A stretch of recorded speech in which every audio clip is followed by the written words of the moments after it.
Around 2 a.m., a pickup truck pulled off the road and drove up to one of the pumps. The vehicle looked beat up and old, covered in rust stains and dents. The driver's side door creaked open and a man stepped out.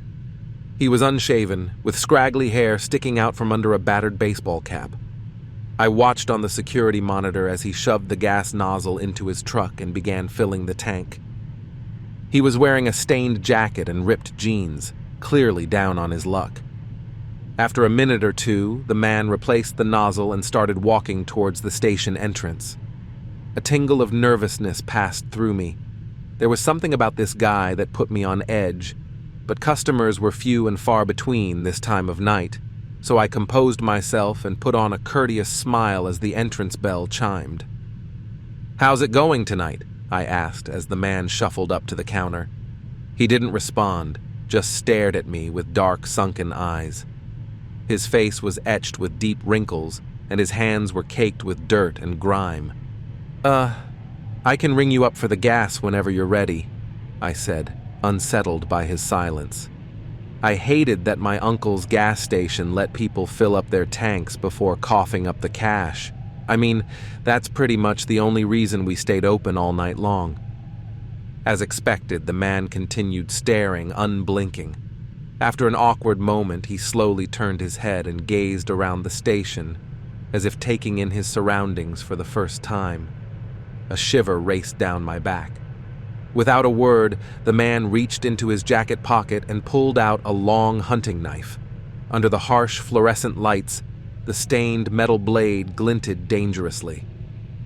Panic surged through my veins as I stumbled backward, putting distance between myself and the counter.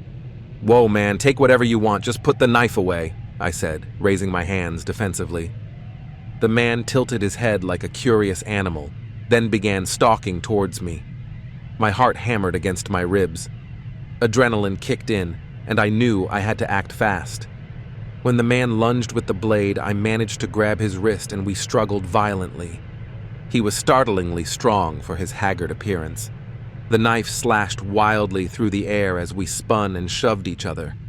I slammed us both into a rack of Doritos, desperately trying to wrestle the knife from his grip. He let out an unnatural gurgling wheeze as I smashed my fist into his face. With a feral snarl, he suddenly wrenched his wrist free and plunged the knife into my shoulder. Searing pain shot through my nerves. Clutching my bleeding shoulder, I ran for the employee exit, punching the push bar and setting off the alarm. The man pursued me outside into the parking lot with alarming speed. My shoes pounded the pavement as I sprinted around the corner of the building.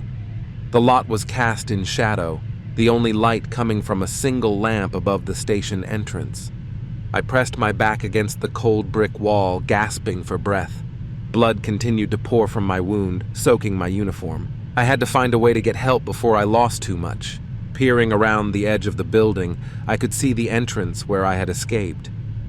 It was unnervingly quiet now except for the wail of the alarm. There was no sign of the deranged attacker that had stabbed me. Gripped with panic, I crept along the wall toward the glow of the streetlights bordering the highway.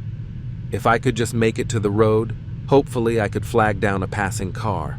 My bloody shoulder ached, but I pushed on through the shadows. Suddenly, the man burst from behind a dumpster, charging directly toward me with the knife poised to strike. I broke into a desperate sprint, my feet slipping on the damp pavement. The highway was so close now I could hear the whoosh of occasional traffic. The man's frenzied wheezing echoed behind me as he gave chase with frightening speed. I didn't dare look back. I was nearly there. Just a little farther and I'd be able to cry out for help. My lungs burned and my shoulder throbbed, but I willed myself to keep running. I could see headlights approaching in the distance. Waving my good arm frantically, I pushed myself to the limit. The man's pounding footsteps closed in as I reached the shoulder of the highway. "Help! Please help me!" I screamed hoarsely at the passing car. Tires squealed as it came to a screeching halt just feet from me. Without pausing, I yanked open the back door and dove inside. Seconds later, the man emerged from the dark and sprinted toward the idling car. But before he could reach us, the vehicle peeled out in a cloud of dust and fishtailed onto the empty road. I collapsed across the back seat, clutching my bleeding shoulder and gasping for air. The driver sped on through the night, putting distance between us and my attacker. I could hardly believe I managed to escape with my life. As the adrenaline began to subside, the searing pain intensified. I faded in and out on the edge of consciousness. "Just hang on. We're getting you to a hospital," the driver assured me. "You're going to be okay." I clung to those words as I slipped into darkness, not knowing if I would live or bleed out alone in the back of this stranger's car. But I had survived the darkest, most harrowing night of my life. All that was left was the faint hope that somehow I would persevere through this nightmarish darkness. Follow Vindistrict Talks for weekly stories.